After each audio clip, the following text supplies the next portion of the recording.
বিশ্বের দ্বিতীয় বৃহত্তম মুসলিম সমাবেশ বা মুসলিম জামায়াত ইজতেমা। কিভাবে শুরু হলো ইজতেমা? কেন ইজতেমায় সংঘর্ষ? কেন ইজতেমায় বিভিন্ন দল? আজকের ভিডিওতে জানব সম্পূর্ণ সত্য এবং নির্ভরযোগ্য সোর্স থেকে পাওয়া ইজতেমা সম্পর্কে বিস্তারিত। ইজতেমার সূচনা হয়েছিল 1946 সালে ঢাকার কাকরাইলে। পরে এটি স্থানান্তরিত হয়ে টঙ্গীর তুরাগ নদীর তীরে। প্রথম দিকে ছোট আকারে শুরু হলেও সময়ের সাথে সাথে এটি একটি বিশাল আন্তর্জাতিক সমাবেশের রূপ নেয়, যা হজের পর দ্বিতীয় বৃহত্তম মুসলিম জমায়েত। বিশ্ব ইজতেমা। বিশ্ব ইজতেমা আয়োজন প্রক্রিয়ায় স্থান হিসাবে তুরাগ নদীর তীরে বিশাল এলাকা প্রস্তুত করা হয়, যেখানে লাখ লাখ মানুষ একত্রিত হতে পারেন। মঞ্চ। বিশেষ মঞ্চে বয়ান ও দোয়ার আয়োজন করা হয়। আবাসন ও খাবার হিসেবে অংশগ্রহণকারীদের জন্য খোলা মাঠে থাকার ব্যবস্থা করা হয় এবং খাবার সাধারণত তারা সবাই নিজেই রান্না করে খায়। ফ্রি মেডিকেল ক্যাম্প এবং জরুরি স্বাস্থ্যসেবা দেওয়া হয়। বিশ্ব ইজতেমার মূল বৈশিষ্ট্য হল আন্তর্জাতিক অংশগ্রহণ। বিশ্বের প্রায় 150টি দেশের মুসলমানরা এই ইজতেমায় অংশগ্রহণ করতে পারেন। রাজনৈতিক নিরপেক্ষতা। ইজতেমা কোনো রাজনৈতিক কর্মকাণ্ডের সঙ্গে সম্পৃক্ত নয়। বিশ্বের দ্বিতীয় বৃহত্তম মুসলিম সমাবেশ। হজের পর এটি বিশ্বের দ্বিতীয় বৃহত্তম মুসলিম সমাবেশ হিসেবে স্বীকৃত। কিন্তু এই ইজতেমায় কেন কাটাকাটি, কেন মারামারি, হানাহানি, কেন দলাদলি, তা সম্পর্কে এবার বিস্তারিত জানব।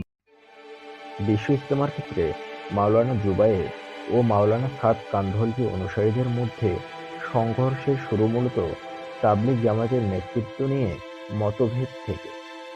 তাবলিগ জামাত বিশ্বজুড়ে ইসলামের দাওয়াতি কার্যক্রম পরিচালনা করে থাকে।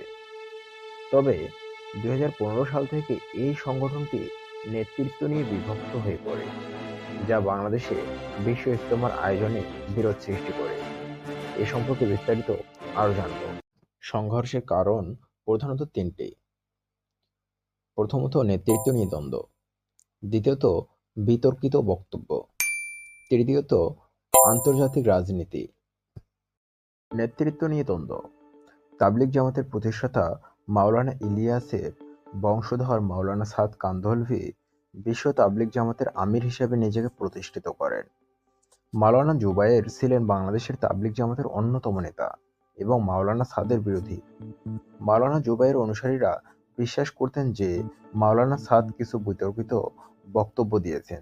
বিতর্কিত বক্তব্য। মাওলানা সাদ কিছু বক্তব্য দিয়েছিলেন যা বাংলাদেশ সহ বিভিন্ন দেশের তাবলিগের অনেক অংশে আপত্তিকর কারণ হয়। উদাহরণস্বরূপ, তিনি একবার বলেছিলেন, জান্নাতে যাওয়ার জন্য তাবলিগে অংশগ্রহণ করা সবচেয়ে গুরুত্বপূর্ণ কাজ, যা অনেকেই শরিয়ার সাথে অসঙ্গতিপূর্ণ বলে মনে করেন। আন্তর্জাতিক রাজনীতি। ভারতীয় নেতৃত্বাধীন তাবলিগের একটি অংশ মাওলানা সাদকে সমর্থন করলেও বাংলাদেশের স্থানীয় শুরা কমিটি মাওলানা জুবায়েরের সমর্থন করে। এর ফলে বাংলাদেশে বিশ্ব ইজতেমার আয়োজন নিয়ে নেতৃত্বের দ্বন্দ্ব তীব্র হয়ে ওঠে, যার ফলে আন্তর্জাতিক রাজনীতি ঠাঁই পেয়ে বসে। সংঘর্ষের সূচনা। এখনকার এই সংঘর্ষের সূচনা হয়েছিল মূলত 2018 সালের দুটি বড় ঘটনাকে কেন্দ্র করে, যার মধ্যে একটি বিমানবন্দরের সংঘর্ষ, দ্বিতীয়টি হচ্ছে টঙ্গীতে সংঘর্ষ। বিমানবন্দরের সংঘর্ষ। 2018 সালে মাওলানা সাদ কান্ধলভি বাংলাদেশে বিশ্ব ইজতেমা অংশগ্রহণ নিতে ঢাকায় আসেন। তবে মাওলানা জুবায়ের অনুসারীরা তার বাংলাদেশে প্রবেশে বাধা দেয়।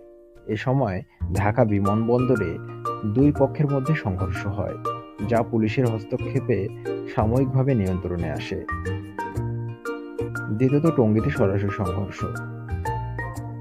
2018 সালে বিশ্ব ইজতেমার আগে তাবলিগ জামায়াতের দুই গ্রুপ, মাওলানা সাদের অনুসারী ও মাওলানা জুবায়ের অনুসারীরা টঙ্গীর ইজতেমা ময়দানে নিজেদের কর্তৃত্ব প্রতিষ্ঠার জন্য মুখোমুখি সংঘর্ষ করে। এখানে দুই পক্ষের মধ্যে মারামারি, লাঠিচার্জ ও পাথর ছোড়াছুড়ির ঘটনা ঘটে। সংঘর্ষে কয়েকজন প্রাণ হারায় এবং শতাধিক আহত হন।